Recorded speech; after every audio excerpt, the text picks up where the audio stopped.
This video will show you how to use the Study Assistant toolbar in Messenger Pigeon. This toolbar features two tools, Define and Simplify.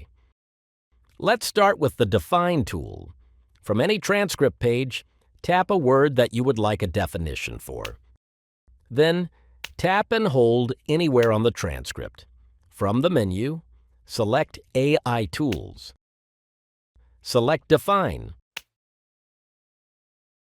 Study Assistant will provide a definition of your selected word to help your learning. You can regenerate the definition if you would like, or tap Copy to add the definition to your phone's clipboard.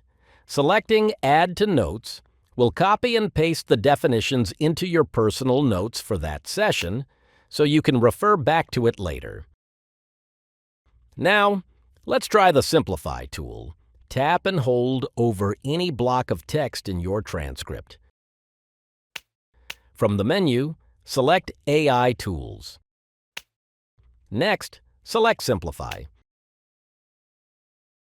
Study Assistant will break down the selected block of text using easy-to-understand language. Once again, you can regenerate the text if you would like, or tap Copy to add the simplified text to your phone's clipboard. Selecting Add to Notes will copy and paste the text into your personal notes for that session, so you can refer back to it later. That's it! You can now use the Study Assistant toolbar in Messenger Pigeon.